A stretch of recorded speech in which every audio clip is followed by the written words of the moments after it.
meeting to order of the Standing Committee on Transport, Infrastructure and Communities. Good afternoon, everyone. We gather today to study the subject matter of the supplementary estimates, C 2017-18. Vote 1C under Department of Transport and Vote 1C under the Federal Bridge Corporation Limited, and the subject matter of interim estimates 2018-19. Vote 1 under the Canadian Air Transport Security Authority. Vote 1 under the Canadian Transportation Agency. Votes 1, 5, 10, 15, and 20 under Department of Transport. Vote 1 under Marine Atlantic, Inc. Vote 1 under the Federal Bridge Corporation Limited. We are delighted to welcome back the Honourable Marc Garneau, the Minister of Transport, as well as his officials, Mr. Michael Keenan, the Deputy Minister, Mr. Andre Lapointe, Assistant Deputy Minister, Corporate Services and Chief Financial Officer, and Mr. Pierre-Marc Mongeau, Assistant Deputy Minister, Programs. For the Canadian Air Transport Security Authority, we have Mr. Neil Perry, Vice President, Service Delivery, and Ms. Nancy Fitchett, Acting Vice President, Corporate Affairs and Chief Financial Officer. For the Canadian Transportation Agency, we have Mr. Scott Strainer, Chair and Chief Executive Officer, and Ms. Carol Gerard, Executive Director, Internal Services. For Marine Atlantic, we have Mr. Paul Griffin, President and Chief Executive Officer. And for the Federal Bridge Corporation Limited, we have Ms. Natalie Kinloch, Chief Financial and Operating Officer. Finally, on behalf of Via Rail, we have Jacques Fateau, Director, Government and Community Relations, Ms. Patricia Jasmine, Chief Financial Officer, and Mr. Pierre Lefebvre, Senior Advisor to the President and Chief Executive Officer, Strategic Planning. We welcome everyone. We certainly have a full house here today. So welcome to the committee. Mr. Garneau, I will turn it over to you for 5 minutes. Merci, Madame la Présidente. Thank you, Madam Chair. And since you've made all of the introductions, I can skip over the first page. Innovation and modernization present important challenges for the transportation sector. The funds we are seeking would help support modernization that is important to the success of our economy and to the safety and security of Canadians. Canada must have infrastructure and services in place to move goods and people to go where they need to go for years to come. As was outlined in Transportation 2030, my long-term strategy for transportation in Canada, our legislation and regulations must align with global standards and with rapid and complex changes taking place in the transportation sector. Changes in the transportation sector must be implemented safely, that is to say, without endangering Canadians or harming our environment, while supporting and strengthening our economy. We must be in step with the sector's fast-moving evolution, or even better, a step or two ahead. That means fostering research and innovation in partnership with stakeholders, other governments, Indigenous peoples, academia, and others. Adapting to change is not easy, but everybody at Transport Canada and the Crown corporations in my portfolio embraces the challenges before us. Steps towards the future. This includes Bill C-49, the Transportation Modernization Act, which is the first major step on the Transportation 2030 path. The Transportation Modernization Act would amend the Canada Transportation Act and other legislation governing the air, rail, and marine sectors, helping to modernize Canada's transportation system.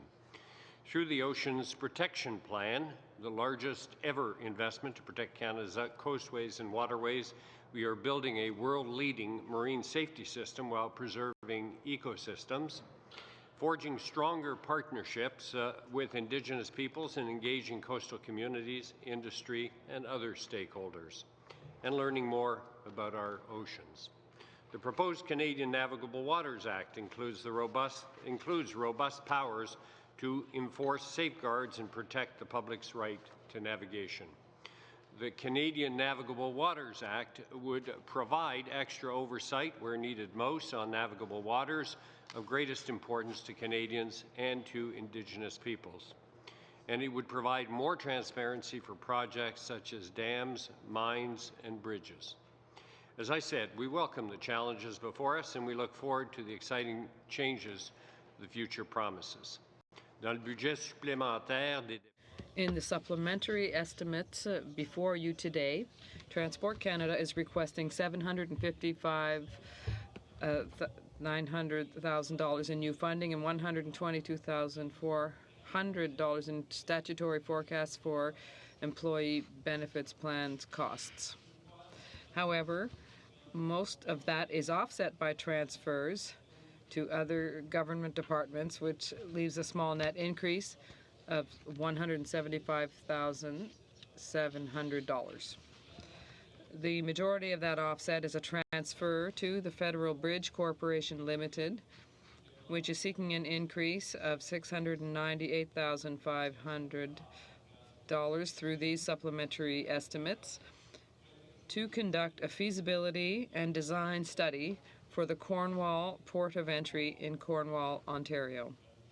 In the interim estimates before you today, Transport Canada is seeking $322.8 million in interim supply to continue providing a safe and secure, efficient, and environmentally responsible transportation system.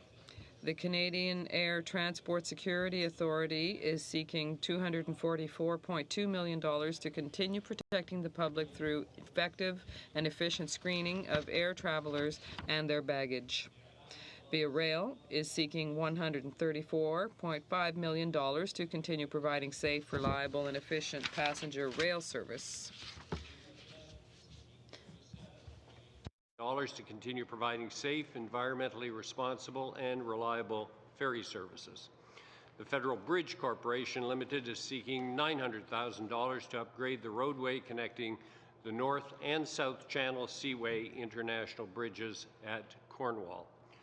The Canadian Transportation Agency is seeking $9.4 million to continue its work as an economic regulator that administers relevant transportation legislation.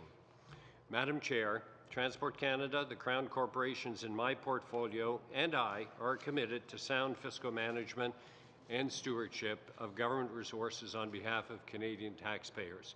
The financial resources sought through these supplementary and interim estimates would help ensure our transportation system continues to serve Canadian needs, as I mentioned earlier, to move goods and people to where they need to go safely, securely, for years to come. I'd be very happy now to answer any questions. Thank you very much, Minister Garneau. On for Ms. Block for 5 minutes.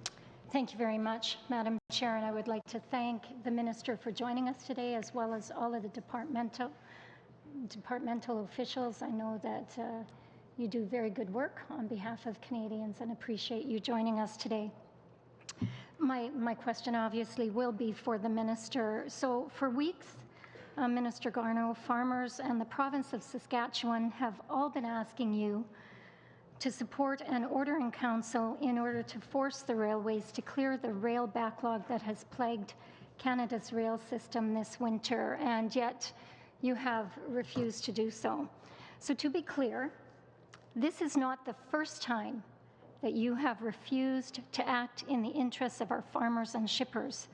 When you introduced Bill C-49, Conservative members requested that the bill be split so that the rail measures in the bill could be studied in an expeditious manner. When you refused, we then called upon you to extend Bill C-30 to ensure that there would be no legislative gap, and again, you refused. And finally, when the opposition members proposed reasonable technical amendments to Bill C-49 to address the concerns raised by numerous witnesses, again, the Liberal members did not support them. So my question to you, sir, is how much more funding would the Department of Transport have needed to request in the Supplementary Estimate C in order to draft, execute, and implement an order in council as requested by numerous farm organizations and provincial governments? I'd like to start by thanking this committee for looking at Bill C-49 so expeditiously last fall. That was very much appreciated, and now I am hoping that this bill will get through the Senate in the most expeditious manner possible. I would also remind my colleague that despite everything that she has said about Bill C-49, she actually voted, and her party voted against Bill C-49 when it came for third reading, which is still a surprise to me. With respect to the movement of grain, I have been in touch with the railways. I did so at the beginning of the month. This was just after a conversation I had with the Minister of Agriculture and the Minister of Transportation, the two of them together from Saskatchewan. Very much aware of the situation, which I follow on a weekly basis, now on a daily basis. And I told both CN and CP that the movement of grain was unacceptably slow in this very busy season. Notwithstanding a very difficult February because of weather, the movement of grain was not at an acceptable level. In fact, they have come back with a plan. I told them that I wanted to see a plan by the 15th of March, which they both provided. And they have significantly increased the resources, both in terms of equipment, I'm talking about hopper cars, more locomotives, and more personnel, as well as prioritizing the movement of grain. I am now seeing an accelerated movement of grain, which, by the way, is about 25% above the levels that existed in 2013-14 when we had that very bad season under the previous government. It is moving very efficiently at this point, and I will make sure that it continues to move efficiently because there is a very large backlog, and I want to get Western farmers' grain to market as quickly as possible.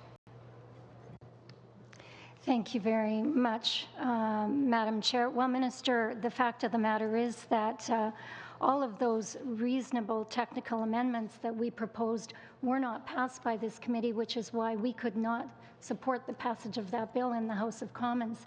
My hope is that members of the Senate will take a very good objective look at the amendments that I know will come forward again, because these were amendments that were brought forward by stakeholders and witnesses, and so I'm trusting that the Senate may be able to do what the Liberal members weren't. On that, I guess I would re-ask my question of you.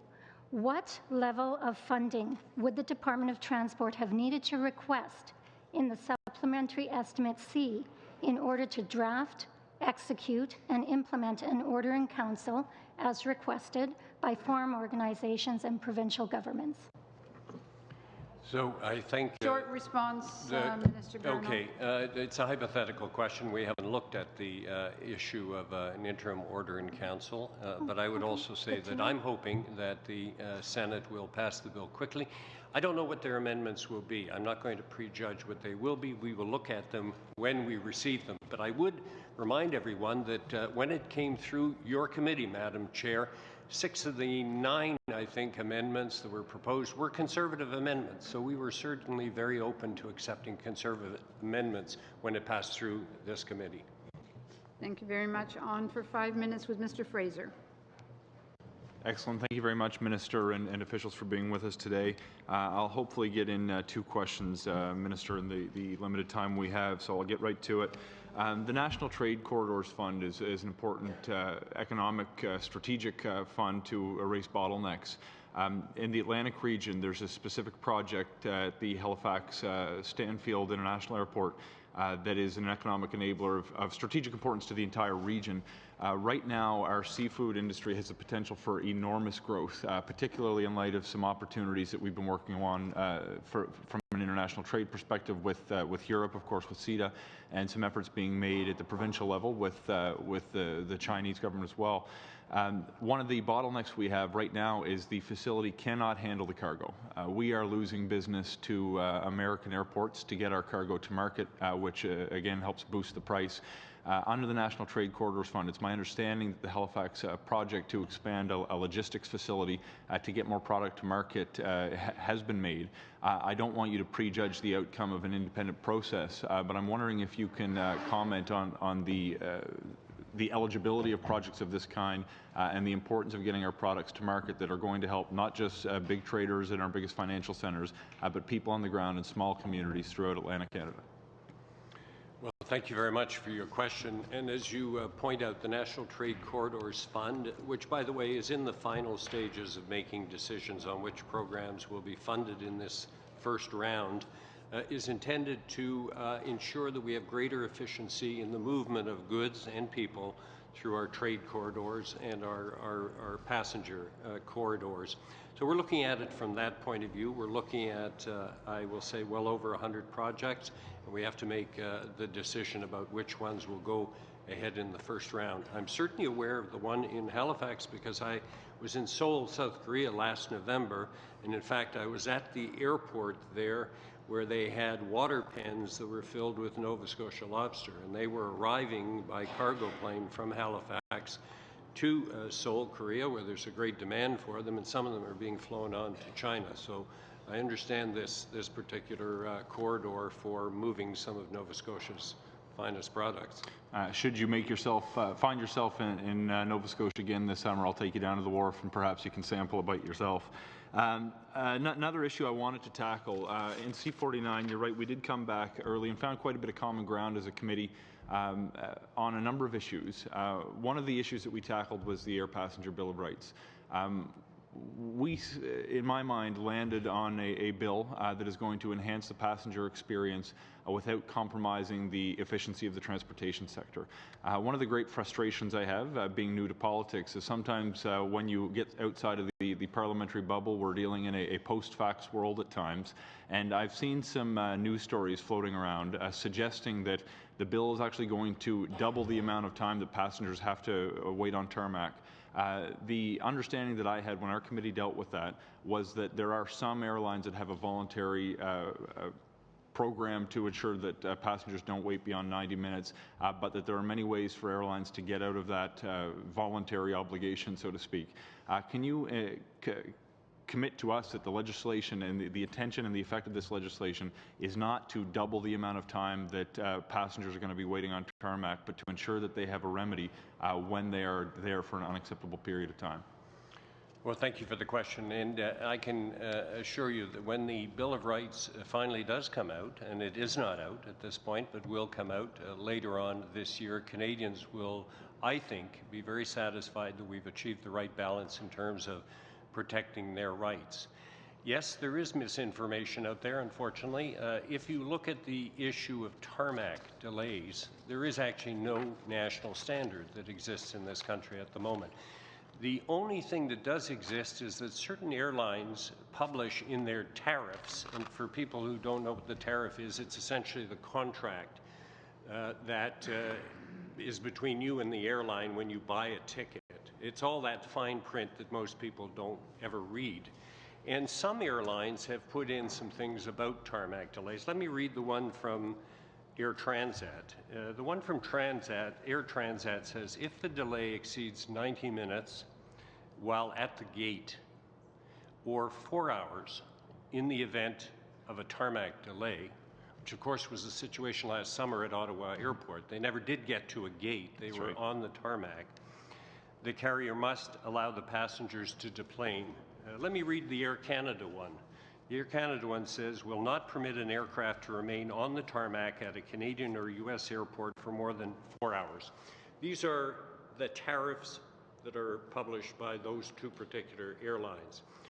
That's their decision to do it. Now, if, for example, after we put out a 3-hour tarmac delay, if one of those airlines decides it still wants to keep 90 minutes at the gate, they're perfectly free to do it. But if it's out on the tarmac, our 3 hours will actually be better than the 4 hours most people are required to do. And within that 3 hours, there will be a requirement to provide refreshments, information, air conditioning, bathroom services, all of those things during that period of time. Thank you very much, Mr. Yarno. On to Madame Sanssouci. Merci, Madame la Présidente. Thank you, Madam Chair, and welcome the Minister to the committee and those who are with you here today.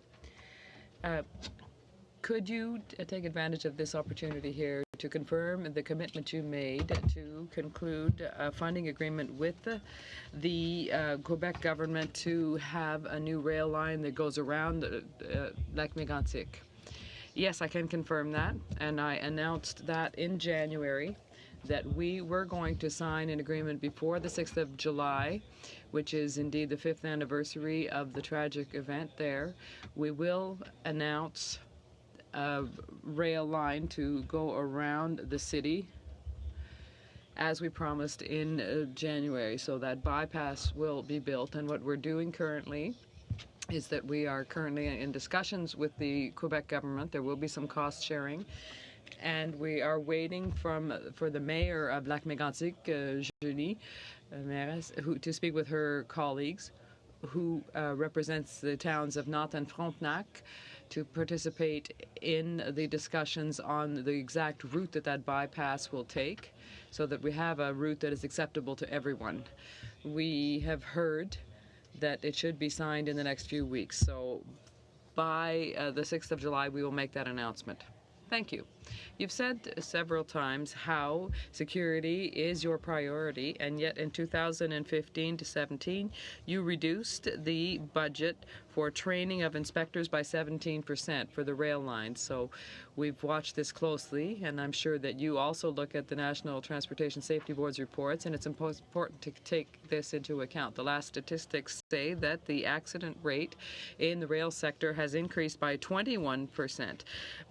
Between 2016 and 2017. So in that context, why have you cut back on the training of inspectors for railways? Well, I would contest some of your figures concerning the number of incidents that are related to security. You have to understand the kind of incidents we're talking about as well. You can't put all into the same category. So serious accidents can't be put into the same category as some that are very minor. So there's a certain detail that has to be taken into consideration when we study these things. But to answer your question, we decided to take a different approach as far as our responsibility to inspect the railways and make sure that they're safe, and that is based on risk. So there are some events or some inspections that we've done in the past that were done regularly, every 3 months, every 6 months, or once a year. And for years and years and years, there was never anything that changed because it wasn't really an area where there was a high risk. So we decided to focus our resources on areas where there is a higher level of risk. So having said that, we do about 120,000 inspections per year within the transportation system in Canada, and personally I'm satisfied that we are carrying out our duties very well. We have very well qualified inspectors. On that subject again, we asked a question on the order paper, and the answer was that the current regulations does not require that the risk management system look at fatigue in the system. So if I understand, that means that for Transport Canada there's no effective monitoring of the fatigue for trained engineers. So why not correct that? Well, I agree with you. We decided to undertake a review of the issue of the length of the workday and fatigue within the railway system, as we have almost finished with that review within the air system. And I don't know if that's quite finished, but it's something that we've decided to do, yes. We learned in a global news report that monitoring of pilots' competencies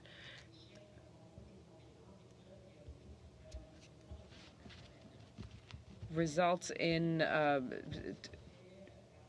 lesser rate. There are 15,000 inspections carried out, and others by another number by Transport Canada. So if we look at the air security system, we're looking at these kinds of figures.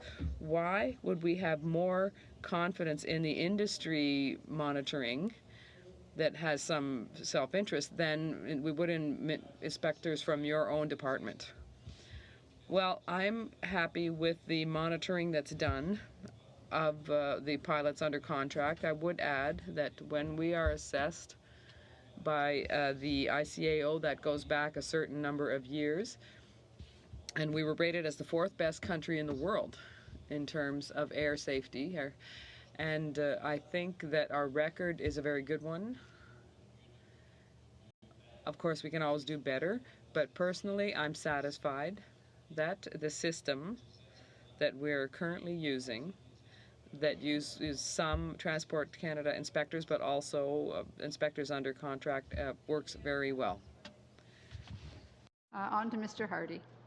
Thank you, Madam Chair. Mr. Minister, wanted to talk about a bit more about the trade corridor funding. There was an item, I believe, in one of the Vancouver papers that decisions on the funding eagerly awaited out on the West Coast. Your department provided a list of some 40 bottlenecks that are kind of in the way of the smooth flow of trade through what is a very, in transportation terms, very complex region, both between the domestic flow of goods, services, and people, and of course trade in and out of the two major ports. On what basis are you going to make decisions then on which projects to support with the funding? So that's a very good question. It allows me to link back to the movement of grain, which was brought up by Ms. Block at the beginning, which is very important. Most Western grain goes to the West Coast. There's some that goes to Thunder Bay and some goes to the United States, but the vast majority goes to Vancouver and up to Prince Rupert. And as you know, the Port of Vancouver is the largest port in Canada, and there are some bottlenecks in the Lower Mainland. And one of the things that will help with the movement of grain ultimately will be to reduce the number of bottlenecks. It's not just grain, of course, it's also potash, it's forestry products, it's mineral products, it's containers, it's a variety of products that we move. There's about $200 billion that moves through the Port of Vancouver every year. So we are looking at it from the point of view is how do we get the best bang for our buck, if I can put it that way, in terms of addressing specific bottlenecks. We can't address everything because we don't have enough money to do that, but we want to focus on those which will make the fluid movement of all those goods the most fluid possible. And so we're spending a great deal of time trying to come up with the right ones so that when products move to the West Coast, they move as efficiently as possible with the least amount of delays. I don't know if this is fair to ask you to comment on this, but do you have confidence in the degree of planning, especially integrated planning, between all of the complementary pieces on the West Coast? I do indeed, and as you may know, the National Trade Corridors Fund is not just 100% federal money. It is partly federal money, but it is also provincial money. It is also, in some cases, private sector money. It could be municipal money. So that should tell you that a lot of parties are talking together because they have a mutual interest in eliminating a problem. And that is the approach that is being taken, and we will prioritize those projects where the funding has been assured by all of the other partners in a particular project. And that usually happens for projects where there's the greatest deal of concern about the bottlenecks. I wanted to talk a bit about grain. As you pointed out, this committee did quite a bit of work looking at rail operations, and through this committee we brought forward some recommendations that for the first time there be reciprocal penalties on the railways for failure to meet performance agreements with shippers and with farmers. I would want some kind of a speculation, I suppose, of what would have happened in the current situation in the prairies had those reciprocal penalties been applied to the railways. Well, to some extent it's speculative, but there's no question that one of the major accomplishments of Bill C-49 is that it is providing shippers and ultimately the farmers who supply them, and also in some cases shippers who are in the situation of being located where there's only a single railway. It is giving them more options because they have reciprocal penalties that are in place. There's a new definition of with respect to I forget the exact term that. Adequate and suitable service. There's a new definition of adequate and suitable service. And there are a number of other measures which I think, and you have seen it yourself because you received the testimony during 30 hours in September from a whole bunch of people. I think that those people who provided you with inputs, the feedback that I've received from many of them feel that this was a bill that tried to achieve that balance in terms of not only addressing long-standing shipper grievances, but also ensuring that we still had the capability for our railways to be able to continue as businesses, because they need to invest in new infrastructure. They need to continue to provide service for the movement of all those goods across the country. And I think that we ended up with a bill leaving this committee that was a really well-balanced bill, and I hope that that will be the case when it comes out of the Senate. Thank you very much, Mr. Gardner. On to Mr. Badaway. Thank you, Madam Chair, and thank you, Minister and team, for being here today. I have to say and congratulate you, Minister. You put a lot of legislation through the past year, as well as what your vision is now is long overdue, long overdue. And I want to touch on and speak about some of the topics that Mr. Hardy brought forward as it relates to trade corridors. Can you give some information about and an update, quite frankly, and more on your vision with respect to the different layers that you've established when it comes to the national transportation strategy, it comes to trade corridors, it comes to ports modernization, infrastructure investments, working with our partners, municipal, private sector, regions, provinces, territories. I heard in your opening remarks innovation, modernization. I heard economic enhancement. I heard strategy, integration, and once again, infrastructure investments. Obviously with that will allow us to perform much better on a global economic stage. Can you comment on that and where you see us going in 2018, 19, and beyond? Well, thank you. And if I can try to encapsulate what Transportation 2030 is, which is the document that guides us, there are a number of objectives with respect to our transportation system. I've said many times that I regard our transportation systems in this country as absolutely crucial for the economy. In fact, I regard transport as an economic portfolio.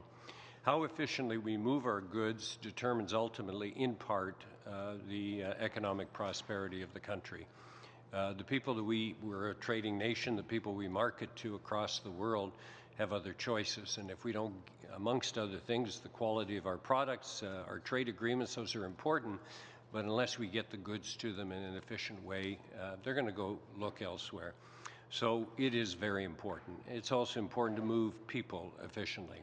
So the efficiency, and that's why the National Trade Corridors Fund is an example of trying to make the system more efficient. Secondly, from an environmental point of view, we live in a world today where we have to recognize that 24% of the greenhouse gases produced in Canada come from transportation. The majority do come from cars and trucks, about 80%, but railways and airplanes and ships also provide their contributions, if I can put it that way. So trying to move towards cleaner transportation modes is part of our agenda as well.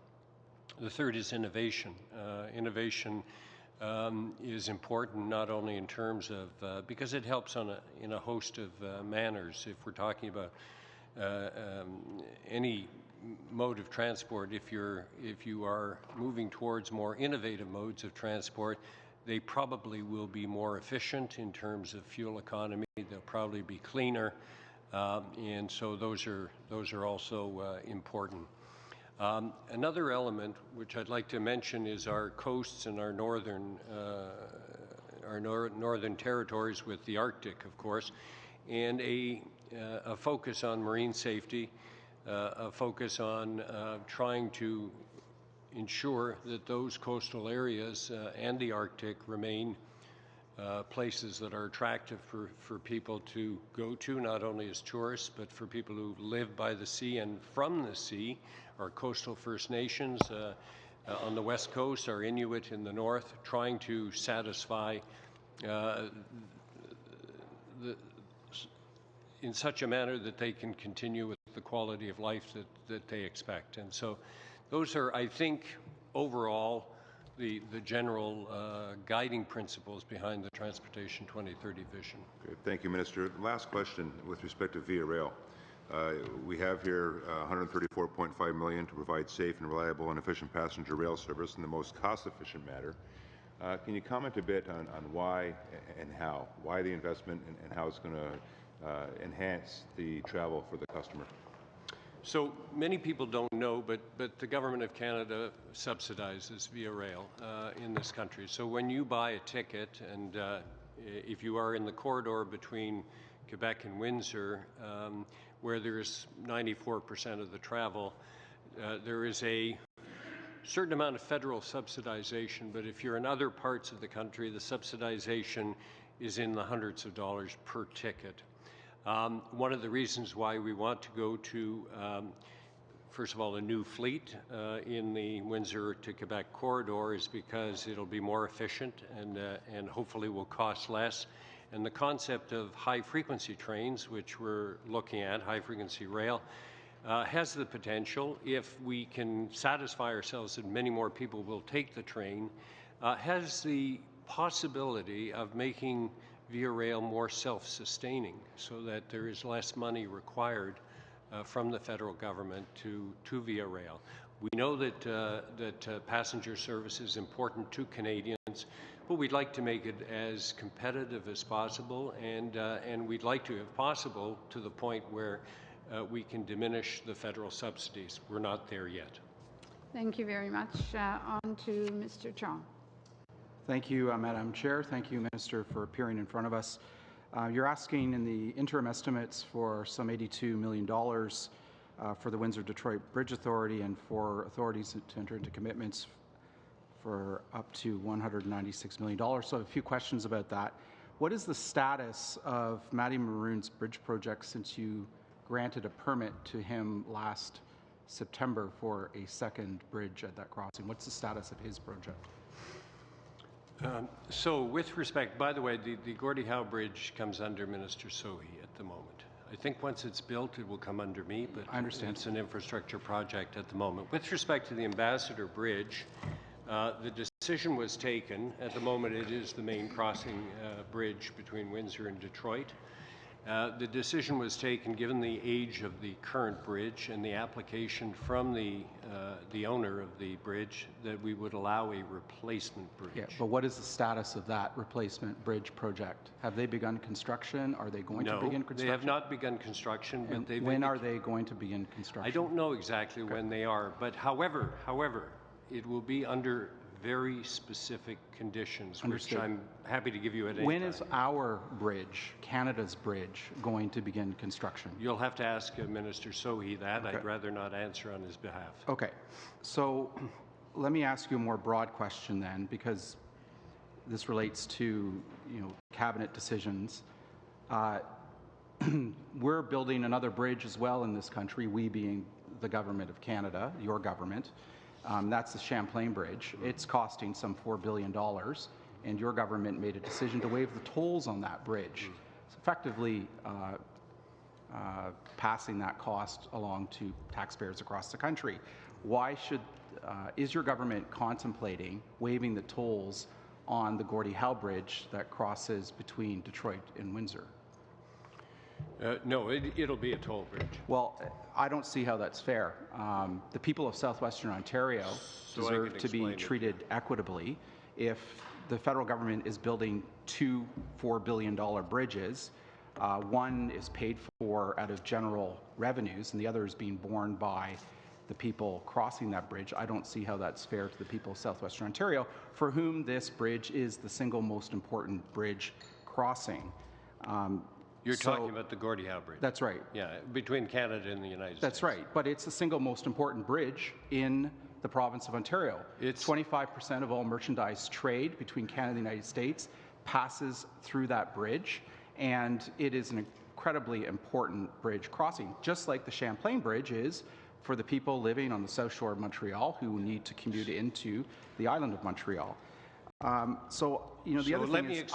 Let me explain why. Well, let me just finish my point. The other thing I can't understand is why your government, and you in particular, granted a permit to Matty Maroon to build a second bridge, taking the capacity of bridge crossings at Windsor-Detroit from 4 lanes to 12 or possibly 16 lanes in an era when cross-border traffic at that border crossing has plummeted by some 40% over the last decade, putting at risk the very financial viability of the Gordie Howe Bridge and essentially forcing the people of southwestern Ontario to pay much higher tolls in order to compensate for this drop in traffic and in order to ensure that this bridge can be paid off. So, you know, I don't understand why you granted that permit last September. The answer that you gave to our committee last time I didn't think was satisfactory. Your government has denied permits for large infrastructure projects in this country, such as the denial of Enbridge's Northern Gateway project, a $7.9 billion project that was in Canada's interest, and yet your government, and you in particular, have granted a permit to an American who has for 40 years worked against Canada's interests at that border crossing, putting our trade at risk. And I don't understand why you granted that permit when your government has denied permits for other large major infrastructure projects in this country. Madam Speaker, is there time for me to answer that? You've got 30 seconds. I'm willing to give you another 30 seconds, so maybe a minute. Thank you. Okay, so first the Champlain Bridge. Our policy, and we announced it in the 2015 election, was that we would not toll the bridge. And our policy is that if it's a replacement bridge, we don't toll it. It's replacing the existing bridge as opposed to being a brand new bridge. Of course, the Gordie Howe Bridge is a brand new bridge and will be an extremely important artery for movement of goods between Canada and the United States. And our projections are that we do need 2 bridges. We've said that right from the beginning. And so, again, for the benefit of everyone, we will be allowing the current Ambassador Bridge to be replaced by a new bridge under very specific conditions with respect to what changes need to be made where the bridge lands on the Windsor side, but also with respect to the fact that the existing bridge will have to be closed before the new bridge opens. Thank you. Mr. Iacono. I would like to let the minister add a bit more if he wants to add to that answer. I'll give him some of my time. Well, I think I essentially have responded to the question. We have a difference of opinion with my colleague, Mr. Chong, on the need to have 2 bridges. We firmly believe that we need 2.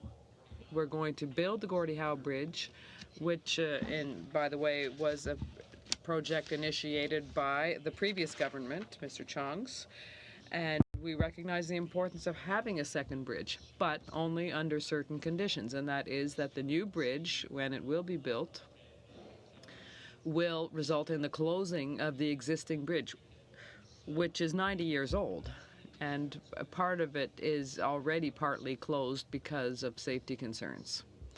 Thank you, Mr. Minister.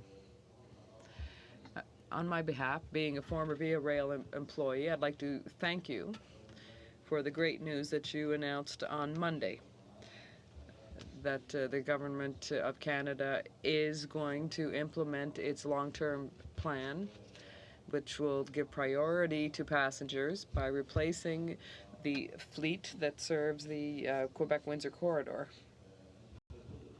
Our rail system is growing, and we've seen an increase in passenger and ridership by 4.1%, and they've seen an increase in 9.5% in revenues rather. So do you think that 64 million that's been asked for will be enough to maintain that growth rate? And could you give us some detail as to how that sum will be used?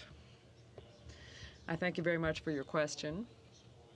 According to what I've been told, Via Rail is indeed quietly growing. The number of passengers taking the train over the last 4 years. So people are beginning to take the train more often. We do hope that will continue because that offers an alternative that is important, it's comfortable,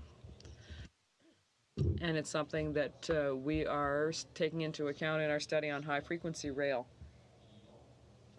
As to the 134 million, we believe that that money is an amount that will allow Via Rail to continue to offer the same level of service, but as you know, we decided to begin with the fleet replacement, and as of 2022, it will take about a year to choose the winning bidder, and then the company that wins the bid that will build the new passenger wagons will begin construction so that the first wagons will roll off the line in 2022, and we will have the entire new fleet by 2024. And of that amount, is there a percentage that will be allocated to safety and to the rails itself, or the rail itself? Well, we always ensure, as does Via Rail, that safety is always something that is taken into consideration, and as you know, 97% of the railway itself does not belong to Via. It belongs to CN, and therefore there's very little that is owned by Via Rail.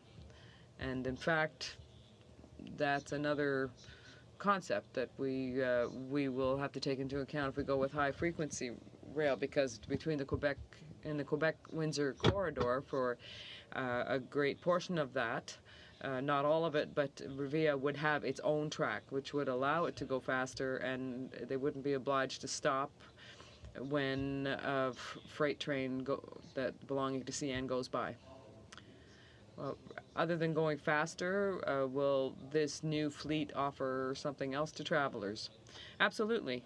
I believe that it will be more reliable because it will be new equipment, and secondly, it will be more accessible. Currently, there's one spot on the train that is reserved for someone in a wheelchair, and the ideal is to have 3 in the contract. It says that also having we should have a little elevator to allow a person in a wheelchair to board the train. The washrooms should be more accessible, and there also should be equipment for people who have trouble hearing to be able to see the safety briefings visually. So there's a great emphasis on the accessibility aspect, and also with the new locomotives, we will reduce by 85% the smog, if I can put it that way, that's caused by locomotives. And that will reduce greenhouse gas contributions by 5%. There are other important things, like the fact that the locomotives will be bidirectional, which means that when they get to one place and they want to go return, they're not obliged to physically turn the train around. That'll save time. And also the possibility that the trains will be bimodal, which is diesel and electric, in case that we get to electrification later on. I have one question that I think should be a one-word answer, and I'd like to turn it back over to my colleague, Mr. Chong. And that's with respect to the Community Participation Funding Program. $3.4 million is being requested. And I'm looking at the criteria to access these funds. Amongst the criteria, eligible activities include funding to reimburse the costs of coordinating, preparing for, and participating in engagement activities. I'd like you to assure Canadians, Mr. Minister, that not 1 cent from this program will go to individuals or organizations that act illegally or encourage illegal activity with respect to the Trans Mountain Pipeline or any other energy project? So, as you know, Budget 2017 provided $1.5 billion in funding over 5 years to Transport Canada and several other departments to implement the Government of Canada's Oceans Protection Plan.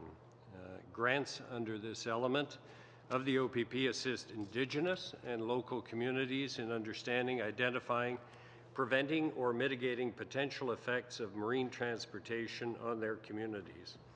The initiative enables those communities to work collaboratively with federal and other stakeholders, share their knowledge and expertise, and contribute to the development and improvement of Canada's marine transportation system. Let me drop my notes for a second, be very much more explicit.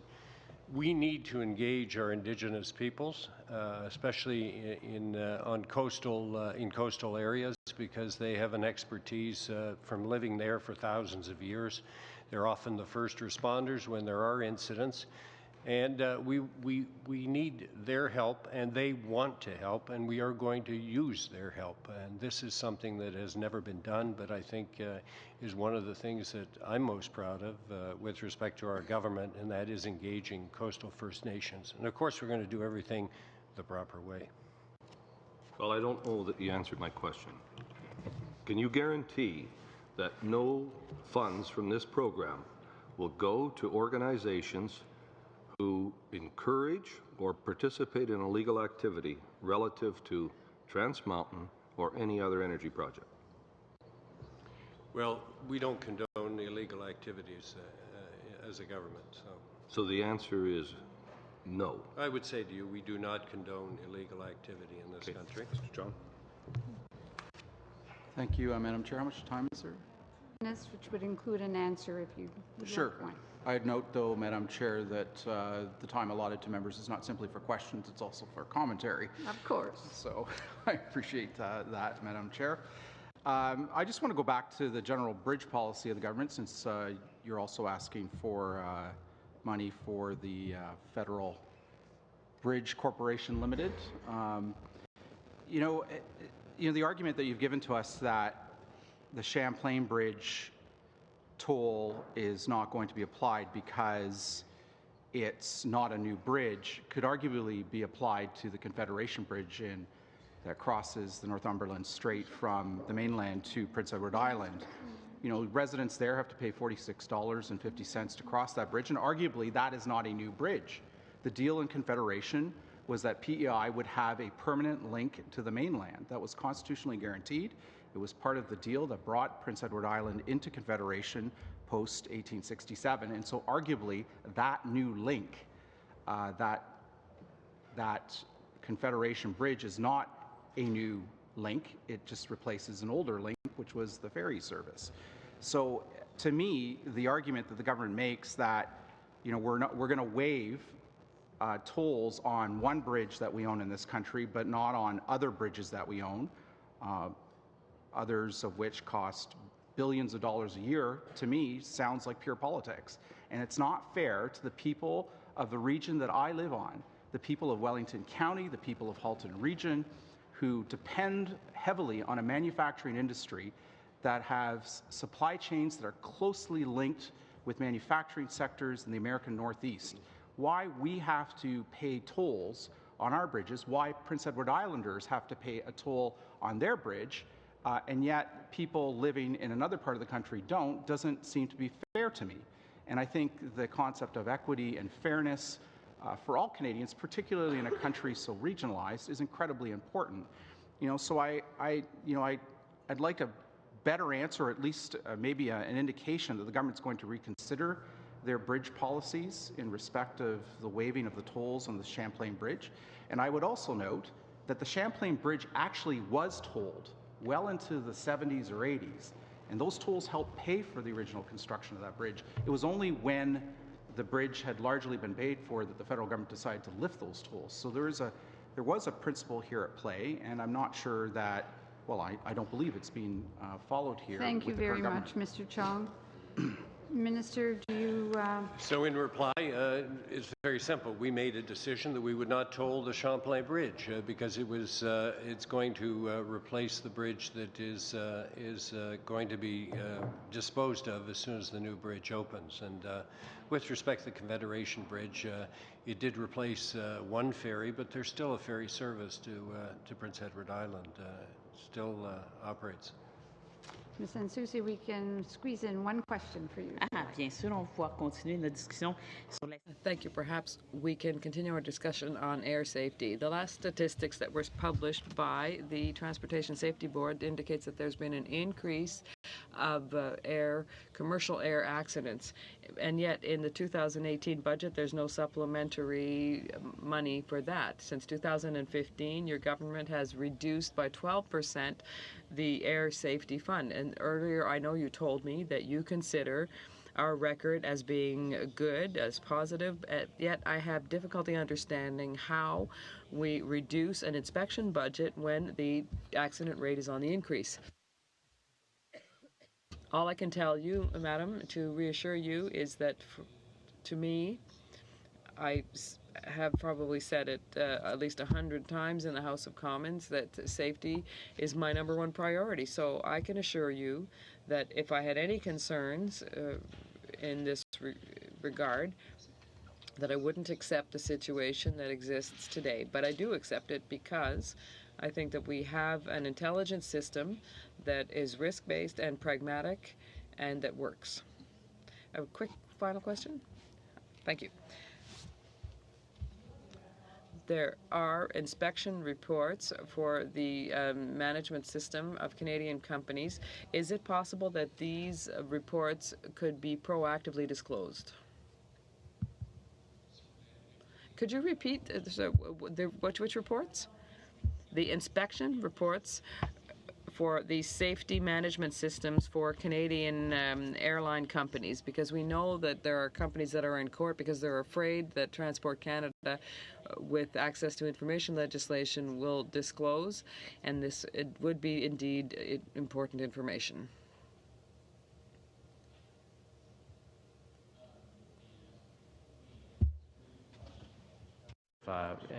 We seek to be quite transparent in the civil aviation inspection program. There are some of the points of information that are confidential, where the confidentiality advances the inspection oversight program, and some of it needs to be public. We could get back to the committee on exactly what information is available and can be made available, and could return that quite quickly. Oui, parce que je pense qu'il pourrait être intéressant. Yes, thank you, because it would be important to share that information with the members of the committee here. Thank you. We'll do it. Thank you. Oh, and to your officials for being with us today. The hour is up, and as you move out, another minister will move in. So thank you all very much for being here. We will suspend for a minute or two.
Calling the meeting of the Standing Committee on Transport, Infrastructure and Communities back to order.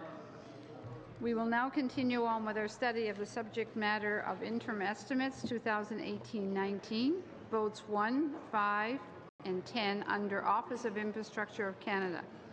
Vote 1 under the Jacques Cartier and Champlain Bridges, and vote 1 under the Windsor-Detroit Bridge Authority. We are delighted to welcome the Honourable Amarjeet Sohi, Minister of Infrastructure and Communities, and his officials, Ms. Darlene Beaulieu, Assistant Deputy Minister, Corporate Services and Chief Financial Officer, as well as Ms. Kelly Gillis, Deputy Minister, Infrastructure and Communities. And for the Jacques Cartier and Champlain Bridges, we have Mr. Claude Lachance, Senior Director, Administration. And for the Windsor-Detroit Bridge Authority, we have Ms. Linda Hurrell, Chief Operating Officer, as well as Andre Junot, Interim Chief Executive Officer. Welcome everyone to our committee. We appreciate you being here. And Mr. Sohi, you have 5 minutes for your opening remarks, please. Well, thank you and good afternoon. Thank you for inviting me and our staff to speak with you today about Infrastructure Canada's interim estimates. I want to start by talking to you about what my department is doing to build and support strong and inclusive communities where everyone has access to opportunities where they need to thrive. You have already introduced my staff members, so I won't go into that. Government has been working closely with our provincial, territorial, and municipal partners to deliver on our commitments to make historic investments in infrastructure. As you know, we're investing more than $180 billion in infrastructure projects across the country through the Investing in Canada plan. Our plan aims to help grow the economy, support the middle class, build inclusive, accessible communities, and support low-carbon, green, and sustainable investments. The first phase of our plan was focused on rehabilitation and upgrades to existing infrastructure, and it supports the design and planning stages of new large-scale light rail projects in British Columbia, Ontario, and Alberta. Through these early investments we made, cities like Halifax are benefiting from the 29 new buses they bought using investments in Public Transit Infrastructure Fund. These new buses are fully accessible, meaning that all residents of Halifax can benefit from them. In Manitoba, communities are benefiting from 23 water projects, such as the construction of a new reservoir and pump house in the rural municipality of West St. Paul. These projects keeping Manitoba's waterways clean and communities healthier and livable.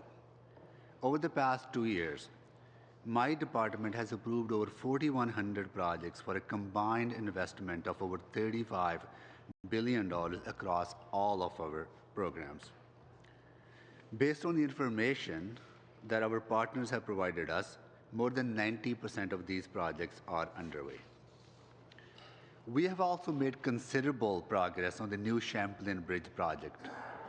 This new bridge is one of the largest infrastructure projects in North America, and it will have a lifespan of 125 years once it is completed. Construction of the new bridge is now more than 65% complete. We continue to work closely with our partners, private partners, Signature on the St. Lawrence, with the objective of opening the bridge this December.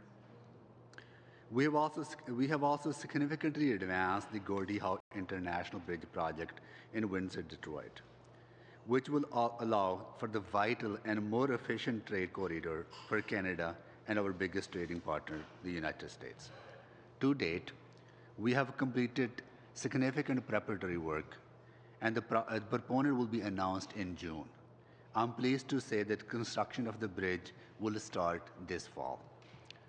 We're moving forward with Smart Cities Challenge, which was launched in November of last year and is now underway with communities across the country submitting their applications, and finalists will be announced this summer.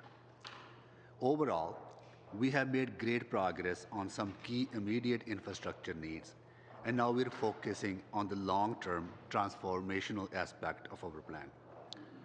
We're working with our partners on their long-term investments in key priority areas such as public transit, green infrastructure, community cultural and recreational infrastructure, and rural and northern communities infrastructure. I am currently working closely with our provincial and territorial partners to reach new bilateral agreements that will see more than $35 billion in federal funding invested across Canada over the next 10 years. And I'm pleased to note that to date, we have signed bilateral agreements with Northwest Territories, Ontario, and New Brunswick. I have confidence that we will finalize the majority of the remaining agreements in the coming weeks. The budget also provided the updated funding profiles for our programs, which reflect the interim estimates we are discussing today. I want to be clear. All of our funding in our plan remains available for the projects and programs to which it is allocated. We have committed to more than doubling our infrastructure investments, and that commitment stands. Our programs are designed to flow funds only when claims are submitted to the department by our partners. The budget provides an update on forecast for when we expect to receive and reimburse those claims. So thank you so much for having me here today. Thank you very much, Mr. Sohi. On to Mr. Chong for 5 minutes. Thank you, Madam Chair. Thank you, Minister Sohi, for appearing in front of us today. I first have a comment, and then I have a comment about your infrastructure plan. And then secondly, I've got a few questions about the Windsor-Detroit Bridge Authority and federal bridge policy in general. My comment on infrastructure is that, last election, you promised, among other things, 3 things in particular for infrastructure. The first was that you would run deficits of no more than $10 billion a year in order to fund historic investments in infrastructure, which was the second commitment. And the third was that any unspent money, any lapsed money, would be transferred into the gas tax fund to top it up. But instead, what I see here in the estimates, but also in the most recent budget, is that your deficits are much larger than $10 billion a year. And you're not spending the money that you promised on infrastructure. In fact, last week, the Parliamentary Budget Officer said that approximately 25% of the money promised is not being spent. And that money is, in the government's language, has lapsed and is being reprofiled for future years, much of it after the next election, I would note. And so 2 of these commitments are not being met, and the third commitment is also not being met. While there was some modest transfer in the last while into the gas tax fund of lapsed, unspent money, you're not fulfilling your commitment to transfer everything that was lapsed, everything that was unspent into the gas tax fund to be transferred to municipalities across this country. So I just make note of that because I think Canadians voted for that in the last election, clearly. They elected a majority government, but this commitment is not being lived up to, these 3 commitments. I have a few questions about the Windsor-Detroit Bridge Authority. Thank you for the information that the proponent is going to be selected shortly and that construction will begin in the fall of this year. That's good news. I have a few questions, though, regarding the general policy of the government with respect to the tolling of federal Crown Corporation bridges. We built some years ago a bridge crossing the Northumberland Strait, Prince Edward Island, that cost in excess of $1 billion. That bridge was in part to uphold our constitutional obligation to PEI's entry into Confederation to provide a year-round link to the mainland. And the people who use that bridge have to pay $46.50 to cross it. I've actually used it a number of times crossing it, and it's expensive. It's not cheap to cross. You pay the toll one way, but it's still an expensive toll to pay. And we have a proposed toll, which is yet to be announced, on the Gordie Howe Bridge, which is going to be quite high, I think, because the costs are now estimated upwards of $4.5 billion. And then we have a third bridge also owned by a federal crown corporation that crosses the St. Lawrence River, connecting the South Shore of Montreal to the islands of Montreal. And that bridge was once tolled. That toll paid for the construction of the original bridge. We're now building a replacement bridge, but there's no toll on that bridge. And so I don't see how that's fair to the people that I represent in Wellington County and Halton Region in southwestern Ontario, who are being asked now to pay the toll for the most important bridge crossing in this country, by far, the Windsor-Detroit Bridge crossing. And how it's fair, I don't see how it's fair to the people of Prince Edward Island who have to pay this toll of $46.50 to cross to the mainland. And why in another region of the country there is no toll, because the government took a decision that makes no sense to waive the toll just for the residents of that particular region. So I'd like the minister to explain the rationale behind federal bridge policy and tolling.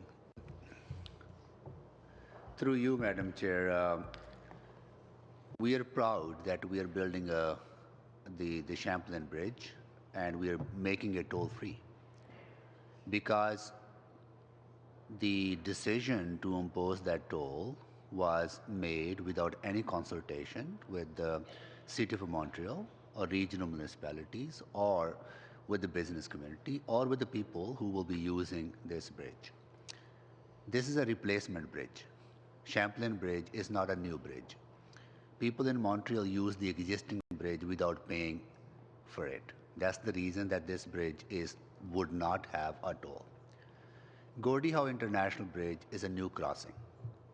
There's nothing exists that is owned by the federal government. There's a private bridge where people pay to use that bridge. So the distinction that we make is that when we are replacing existing infrastructure for which Canadians are not paying, we do not charge a toll. We charge a toll where we're building something new, and there's a price to that. On gas tax funding, let me make it clear that when we got into government, there was close to $1 billion unspent, unallocated from the previous government, and we gave 1 year to our proponents to give us the projects to be funded through those dollars. And I'm proud to say that majority of those dollars are now attached to the funding, and there was some funding that remained, and we transferred that to the gas tax. I respectfully disagree with my colleague that we are not delivering infrastructure. I'm proud that we have given approval to more projects in the last 2 years, 4,100 projects with a combined investment of $35 billion, and almost 90% of, or more than that, based on the information that we have, are underway. Those are projects creating jobs in communities. I have given examples of some projects. Close to 2,000 new buses are being bought with those investments. Water systems are being replaced. Cultural recreational facilities are being upgraded. So we're delivering on all of those commitments that we made. Thank you very much, Minister. On to Mr. Secan. Thank you, Madam Chair. Minister, I'd like to actually start off by thanking you. You recently made an announcement in Mississauga for funding for transit. I think it was close to $339 million under the bilateral agreements. So thank you for that. I've heard positive feedback as it's going to help improve my way, and people in my riding use that service heavily. So turning to my question, my colleague mentioned the PBO report. And Minister, I'd like to ask you a question in regards to reprofiling. We read about the coverage of reprofiling of infrastructure funding lately, and I feel that this is something Canadians don't quite understand. So if you could please elaborate. Through you, Madam Chair. First of all, congratulations on that funding. That $338 million will leverage close to $1 billion of investment in public transit in Mississauga. So we are proud of that. On that's a very good point and question you're asking, and we appreciate and acknowledge the report from the PBO, because this is a challenge that we have faced, and this is not a new challenge. It's the same practice that previous governments have have followed. It is that once we approve a project, there's a funding attached to that project. But it takes a number of years for that project to actually complete. So we have to wait till the project is completed. Then the project proponents, which are sometimes provinces and municipalities, we have to wait till we get those invoices to pay out the funding or federal share of that commitment at the end of the project's completion. For example, we have approved a large project in the city of Calgary, Calgary Ring Road. The construction is happening, jobs are being created, work is being done, and the funding that we have attached to that project has not been paid out yet. The reason is that we will have to wait till that project is completed before we get the invoices. So what we have to do is continue to reprofile that funding into future years. And that's the challenge we have. We're trying to figure out the solutions. Thank you. Makes sense to me. If I could just circle back to the funding announcement that you made in Mississauga, could you elaborate on how the bilateral agreements tend to work? So I take a lot of pride in the way we work so closely with provinces and municipalities and territories, and indigenous communities, and many of our other partners, because this is a shared responsibility. We make the funding available. It is actually proponents or partners who build that infrastructure. So in your case, it's Mississauga who will be building that infrastructure. So in order for us to deliver on those commitments, we need to work with them. That's why bilateral agreements that we are signing are so transformational in a way that we give them the flexibility, we empower local decision making, and we come to the table as partners. All right, you have 2 minutes left, but we'll move on. If no one is picking up your time there, I'm on to Ms. Whoa. Well, then be prepared because we have a tight schedule. So The remainder of my time. you've got 2 minutes that's being eaten up, so if you please get your Thank you, Madam Chair. table. Madam Chair, through you to the Minister, and once again, as mentioned, thank you, Minister, for being here today, as well as members of your team. Minister, it was mentioned earlier by the opposite side, by the Conservatives, that a recommendation from their side is to bring some of the infrastructure funding into the gas tax. And I want to go to that because I'm sure there's a reason for that. And in my former life as a mayor, I recognized how valuable the gas tax was, but at the same time, I also recognize how more valuable this sustainable funding envelope vis-a-vis the $186 billion that you've announced is and will be moving forward. Can you explain the difference? And correct me if I'm wrong. The gas tax contribution is 100% federally funded. Whereas when we look at the 186 billion, the 186 billion can actually be equated to and be equaled up to 558 billion when you factor in the ability to leverage with the provinces, the territories, as well as the municipalities, and sometimes even more if you actually include the private sector. So if you can elaborate on that strategy versus just simply having 100% funded gas tax, and the benefits of it, I'd appreciate it. Yeah. So the commitment we made was that any lapsed funding will be transferred to municipalities through the gas tax funding. And none of our current infrastructure funding has lapsed because it either is tied to the programs or is tied to the projects that we have already approved, and those projects are going ahead. So it will be very irresponsible thing to do to take that money and transfer that to the gas tax funding. Then how do you make your commitments that you already made to those projects?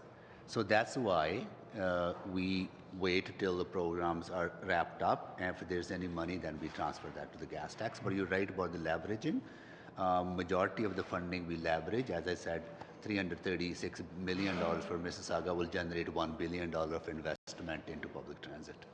Thank you very much. On to Madam Sensusi. Merci, Madame la Présidente.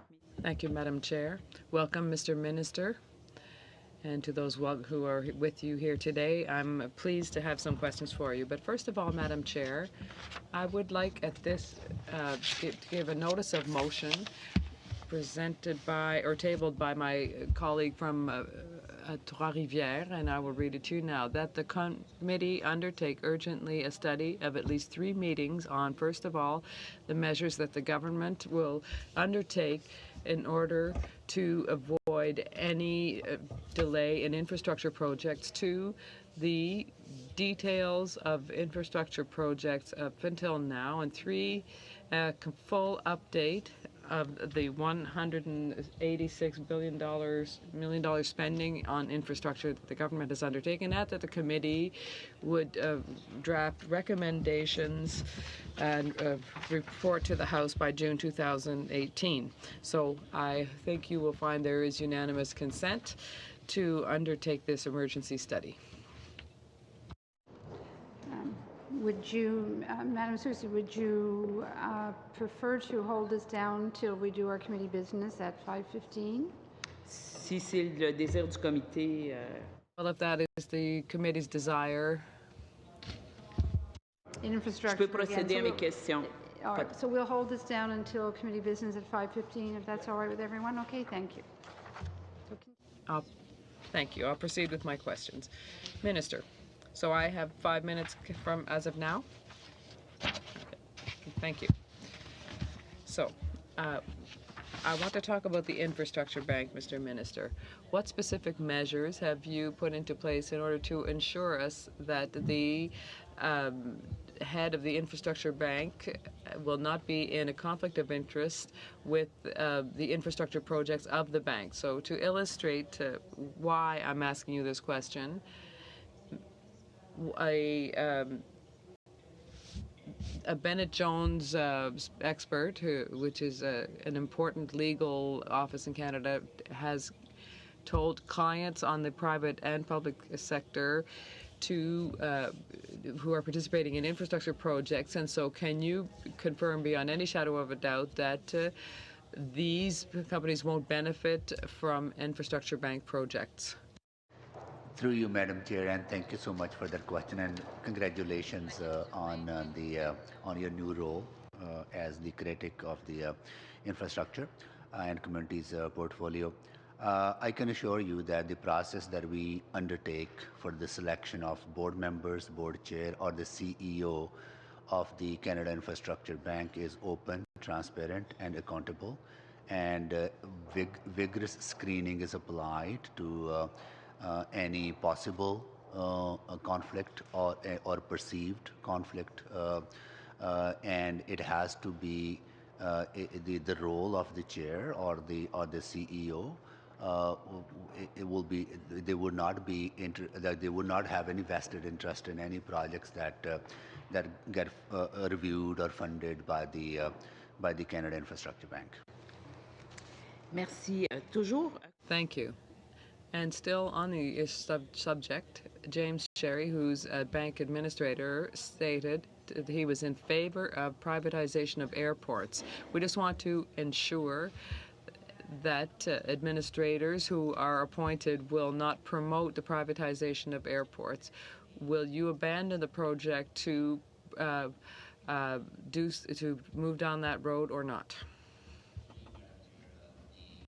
The mandate of the Canada Infrastructure Bank is not to look at current infrastructure and privatize it. The mandate of the Infrastructure Bank is to actually build new infrastructure and only engaging in building new infrastructure. So we are very clear, and the issue of airport privatization is not in the mandate of the Canada Infrastructure Bank. Merci. J'ai tout d'abord une question. Thank you. I have another quick question, but one for you, Madam Chair. We know that we have to vote, so I just want to know how you had planned to ensure that we'll be able to vote on my motion before we go to the House to vote. 5:15, we would then go into committee business. And if we have unanimous support, of course, from the committee, even though the bells are ringing, we'll be able to have 15 minutes of committee business. And the first thing we'll do is to vote on your motion. OK. Je vous remercie de la précision. Thank you for that clarification. Let's continue. In the supplementary C the estimates, there's $2 million that is proposed for the infrastructure bank. So can you tell us what that $2 million will serve to do? Hi. So the money in these interim estimates for the Canada Infrastructure Bank is to support staff and some professional services in the transition and opening up the bank. So we have a very small transition team in supporting the bank and becoming operational. Je vous remercie. Thank you. Over the last 5 years, Infrastructure Canada has spent on average $1.1 billion less per fiscal year than what is authorized by Parliament. So the lapsed funds represents 24.8% of the amounts approved or voted. So I know I represent 25 municipalities that have a tremendous need. Is it not problematic that Canadians are not benefiting from infrastructure funds that were approved? There's no funding that has lapsed in the in the infrastructure programs at all. What we are referring to is the reprofiling of funding that has been already approved for the particular project only until we are able to receive the invoices and pay their money out. We are very pleased to work with Federation of Canadian Municipalities as well as provincial municipal associations, and they're generally very happy the way the infrastructure funding is being invested in their communities. As I said, there are a number of projects that we have approved, and after listening to them, we have also given them extended time to complete those projects because they were feeling that under phase one, there were so many projects that were being funded that they needed additional time to complete those projects. That's why we have given them additional time to complete them. Thank you very much. Minister, on to Mr. Fraser. Excellent. Thank you, Madam Chair. I'll be sharing my time with my colleague, Mr. Hardy. Minister Sohi, thank you for being here. As you know, and have been keen to discuss things with me before, I represent primarily small towns and rural communities. When it comes to infrastructure funding, there's some historic challenges that the communities I represent have faced. The smaller they are, the bigger the challenge, it seems. The primary challenge is that historically there's been a requirement that these smaller communities chip in maybe a third of the cost of a project, for example. One of the things that this leads to is that rural communities often miss out on having any presence of the federal government in their community, which compounds the social problem, particularly of young people leaving our communities because they're less vibrant, they don't have access to the same resources that others do. Our Rural Caucus has been advocating for a change in the way we do things, to have a carve-out for small towns and rural communities, and to change the share that small communities are required to put in order to access federal infrastructure funding. What's your plan to make sure that the small communities, like the ones that I represent in Pictou County and Antigonish and the Eastern Shore, aren't left behind when it comes to federal infrastructure dollars? Through you, Madam Chair, thank you so much for that question. We appreciate the range of diversity that exists in our country, both cultural, linguistic, and also geographical diversity, and the large urban centers, mid-sized communities, and small communities in the rural northern communities. We want to make sure that every community gets the necessary support from the federal government. That's why we have created this dedicated funding of $2.4 billion to support rural and northern communities on the project, but also getting northern communities off of diesel to more sustainable source of energy. You have identified something that we have heard very loud and clear from MPs as well as from our mayors and councillors from small communities. So what we are doing moving forward, instead of having a cookie cutter approach of that every community must match 1/3 of the funding and province match 1/3, then federal government gives 1/3. We are changing that formula for communities with population of less than 5,000. Federal government will pick up the cost at 60% of the funding, and provinces will provide 1/3 of the funding. So that takes a lot of pressure away from local communities where they only contribute a small amount because their tax base is very, very limited. And we feel this is transformational change when it comes to supporting our small and rural and northern communities. Thank you, Minister. This is transformational. This is going to make a very, very big difference for me at home. Madam Chair, I'd like to share the remainder of my time with Mr. Hardy. And actually, I'll cede my first question to my colleague, Angela. Merci, Monsieur le Ministre. Ma question est très... Thank you, Mr. Minister. My question is very simple, dealing with the Champlain Bridge. We know that this is critically important for the province of Quebec and for its economy. Today, we are looking at the $62.5 million, rather. Can you tell us how this amount will be used? The amount, but we are, as I said earlier, 65% of the work on Champlain Bridge is completed. If you drive by there, you can see the bridge emerging from the water, and there's some pictures I think that are being passed around that will that you can look at on the funding appropriate in this estimates. Thank you for the question. So as you see in the estimates under the capital expenditures, there's a total of $760 million. In our agreements with the Champlain Bridge, the majority of that, almost all of it, other than a very small component, will be going to our commitments to meet our proponents' payments for the bridge and the construction of the bridge this year.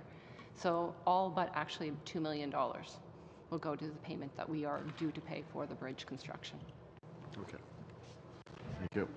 A quick question. I'll go for the home team here. I wanted to talk about Surrey's light rapid transit line, and using that as an example. I think some of the questions you've had about, well, the money isn't being spent. You've announced it, but it hasn't gone out the door. It's a little mischievous, I think, because many of the people who are asking the questions know full well how these things work. Using the Surrey LRT as an example, how much money are we dedicating to that project, and when will we actually run up and stuff it in somebody's pocket?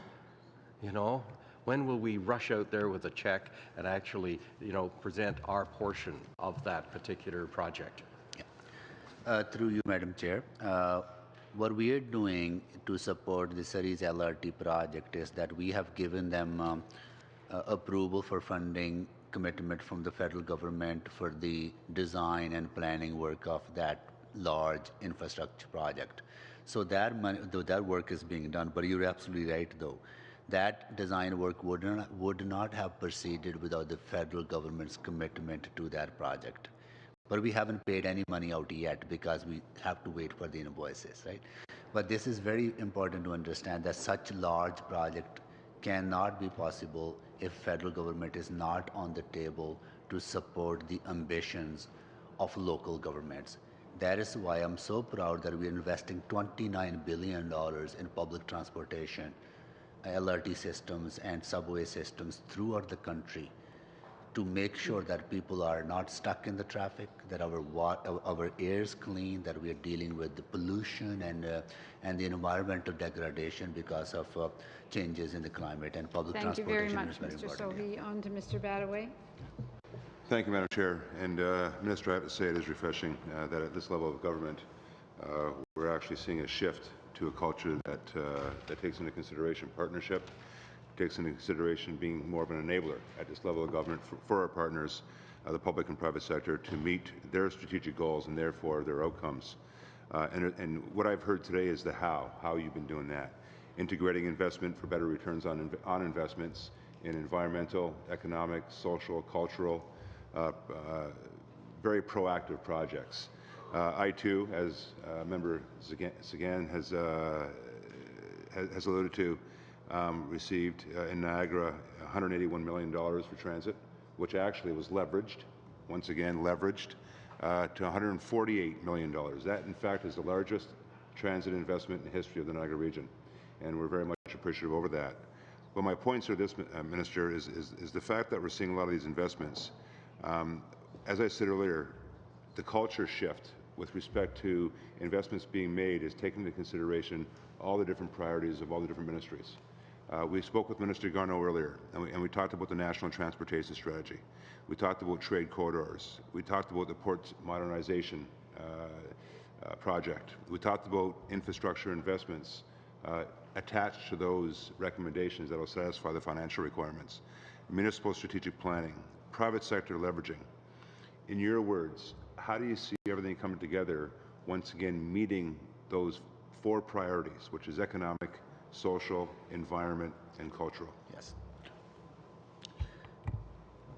When we, through you, Madam Chair, when we were designing the long-term infrastructure plan, we had all those objectives in mind, that how do we create economic growth that benefits everyone? How do we build a stronger middle class, and how do we provide opportunities for those Canadians who work hard each and every day to join that middle class and build inclusive, welcoming communities? That's why everything that we do is focused on those objectives. Another thing that is transformational is that our partners looked for long-term, sustainable, and predictable funding. So this 10-year plan gives every municipality 10-year horizon to know how much money they're going to get for those 4 areas of investment, so they can start planning and prioritizing the needs of their local communities. The ad hoc approach did not work in the past. This sustainable approach will help. Do you find, Minister, that the recent announcement today of UPS, the $125 million facility that they're putting in Montreal, 180,000 square feet, taking advantage of our infrastructure, mostly, of course, transportation, how do you find that these investments that you've made will help complement the investment that UPS is going to make in the city of Montreal? Can you tell me what UPS? UPS, right. What is UPS? UPS just announced United Parcel Service. They just announced the 125,000 square foot or 180,000 square foot facility today in Montreal. I see. Okay. Do you find that the infrastructure investments Absolutely. that One thing that we clearly understand is that infrastructure investments unlock and enable many other investments. Private sector's investments are so critical and dependent on well-functioning and efficient infrastructure to move people, to move goods and services, and to invest in people so they are healthy people, that they're enjoying the quality of life that attracts people to their community. So all those things that we do enable private sector investments into our country. Thank you very much, Minister. On to Mr. Leaper. Minister, you and I represent the same people, Albertans. And if you aren't hearing it, I certainly am, and that is unhappiness in our province over equalization. And we can't do much about that because there's a formula.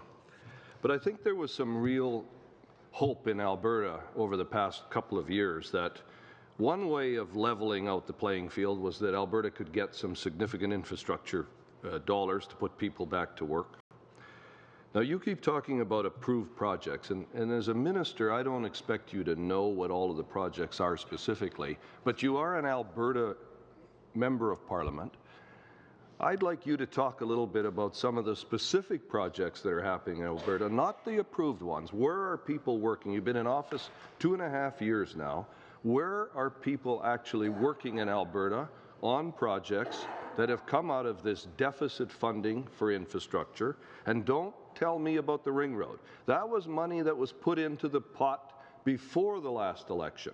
The Calgary Ring Road announcement of funding came with the Conservatives, so don't talk about the ring road. So I'd like you to spend some time talking to my constituents as an Albertan and all of our constituents about what some of these major infrastructure projects are in Alberta. Yeah. Well, through you, Madam Chair, thank you so much for that question, and thank you so much for your passion for Albertans. I share that passion. And I know that Albertans have gone through very difficult time for last 2 or 3 years because of the decline in the oil prices and the mismanagement of the previous governments where they did not manage resources properly and did not invest those resources to create economies. We have approved a combined investment of $4 billion into Alberta's infrastructure since coming to office. That's almost 3 times higher investment that the previous government did for Alberta in the last five years. So those projects are they're being built. There's LRT project in my city that is under construction. There are wastewater investments that are being delivered now. There is road work being done on Highway 2. There are close to the advanced work is being, the designing work is being done on Calgary's Green Line. So all those things are happening in our communities. There is a number of other projects that I can identify to you, but I can tell you that this government cares about Albertans. That is why we advanced $250 million in stabilization funding. That is why we provided $35 million to clean orphaned oil wells. That's why we extended EI benefits for laid-off workers. That has benefit of thousands of workers, close to $400 million of investment in families and people. And Canada Child Benefit is about close to $900 million for Alberta's families. So we're doing what we can, and we are proud. I'm proud to be. Well, I hope you're proud when you take it in 2019, Minister, because it isn't even close to the equalization efforts that Albertans are concerned about. And you have not identified specific projects that Albertans are working on. You continue to talk about approved projects. And so we'll see whether Albertans give you any credit for it in the next election, sir. I'll turn the rest of my time over to Mr. Chong. Because we have committee business to do, but I can suggest we will have Minister Sohi back here shortly, and you'll have lots of additional time to ask questions. My apologies that we cut short because of committee business, otherwise we would have you for another 15 thank minutes. you so much for once again. Thank you so much to everybody. I'm going to suspend. Yes, Madam? J'ai une demande à vous faire. I have a request. In order to be really transparent, I know that the time it costs a lot of the government. I tabled a motion before you adjourn the public part. I'd like us to vote on the motion unless you'd rather we do it on Monday. No. With this now, is that is there unanimous consent to deal with Madam Sushi's motion in open session? We're all right with that? All right. Okay. Madam's already moved the motion. Is there any discussion or comment? Okay, Mr. Fraser, excuse me, Minister. Yes, yes, you're free to leave. Just excuse us while we try to deal with this. So I've got Mr. Fraser, Mr. Badaway, and Mr. Chong. Excellent. Thank you, Madam Chair, and thank you for moving the motion. I'm inclined to support the motion. I would like to move a mild amendment, only to deal with there's some language that I find disagreeable, but it doesn't change the nature of what you hope to achieve. Specifically, I don't view this to necessarily be an emergency. I think that we're talking about $180 billion over a very long period of time. I would certainly. The bells have started. I need unanimous consent to be able to continue on. Okay, fine. Thank you. Merci. I would propose that we delete the word emergency and delete the words in the first bullet, any future, and otherwise I am fine with the proposal and think it's a good idea. Okay, Mr. Badaway. Once again, Mr. Fraser has read my mind. Okay, Mr. Chong. Thank you, Madam Chair. I guess we're on the amendment to the motion. I'm comfortable with the amendment, so I understand the amendment is to strike the word emergency and simply have it read that the committee undertake a study of no less than 3 meetings. I'm comfortable with that amendment whenever we vote on it, but I strongly support the motion, whether it's amended or not. I think it's important that we study this issue. The Parliamentary Budget Officer has now pronounced on this twice. There was a study last fall, one last week, and I think it's clear that we need more information, in particular because the Parliamentary Budget Officer has indicated so. So I think it's pretty important that we undertake this study and do it some time before we adjourn for the summer. Okay. All right. Although, Je veux juste bien comprendre. I just want to understand correctly if we're amending the motion, if we're going to do this and report by June 2018, it has to be done urgently. We can't delay the beginning of the study, even if we take the word emergency out. So have I understood well? We're going to begin the study right away. Looked at the calendar, and we can, if we are going to delay the autonomous vehicles, we'll do in 2 weeks next week of the autonomous vehicles, and I'm suggesting that with the support of the committee, we start this on April 16th as soon as we come back. C'est bon. Because I recognize it's important for everyone. And we would start that immediately. I'll work out the amount of meetings that we can manage to do this, possibly up to the time when we would leave for the trip, providing the trip gets approved. And that would give us sufficient meetings, and then we can continue on. So would that be all right? All right, all those in favor of the amendment? Oh, sorry, Mr. Did I hear you also We're say... still in open session, by the way. We've never gone... was there only one change, just striking emergency? I thought I heard you say something about future delays. Just striking the words any future delays. The reason, and I expect that there's probably some disagreement as to my position on this, was that I expect the language to me suggests there has been some delay that's serious enough to include in the motion. I don't necessarily see that being the case, so I wanted to frame it as a forward-looking one rather than building in an assumption into the motion. It just doesn't make sense with that. Read what that line would say after your proposed amendment, because... Future. I would have it say, in order to prevent delays, is what I was hoping it would say. So just take out future. Okay, sure. All right. So delete future, delete emergency. Perfect. Okay, Everyone's thank you. okay with that? Yep. Okay, so we have to vote on the amendment first. All those in favor of the amendments? Good. All those in favor of the motion as amended? Carries. All right. So we've indicated that next week we will do the 2 meetings on automated and connected vehicles. And the ocean war graves, just one thing, we're still in open session, so we're going to do what we're doing.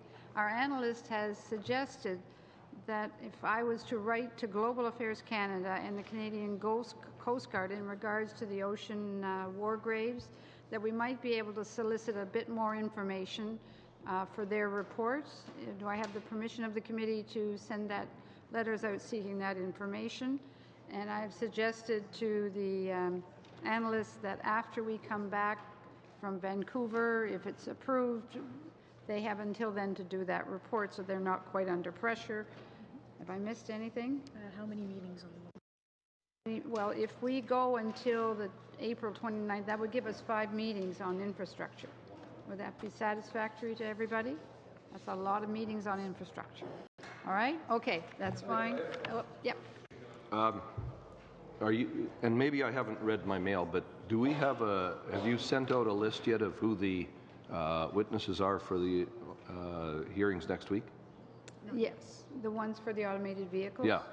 Yeah, that was done some time ago. I think we had them when we had our witness list. That's already done for the next 2 weeks for those meetings. That list? Yes, the clerk has the list. I wanted to just raise the issue with what happened in Arizona last week. Are there witnesses that are going to talk about safety or unforeseen? I don't know what the wording would be, but in light of what happened in Arizona last week, do we have witnesses that can maybe shed some light on how to solve that issue? But if we share the witness list that we have put together, certainly the clerk has been indicating to them that we wanted to go to the future, we know what the Senate report said, and it was great, but we wanted to move beyond that. And that accident last week, of course, I'm sure they'll come prepared to respond to that. Okay, thank you. Hope they would. Thank you. All right. Anything else I'm supposed to? And the witness list then for our infrastructure study, we need to have them by March 29th, which is next Friday. So please submit your witness list for that study. All right, everything's okay? All right. Thank you all very much. Meeting adjourned.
So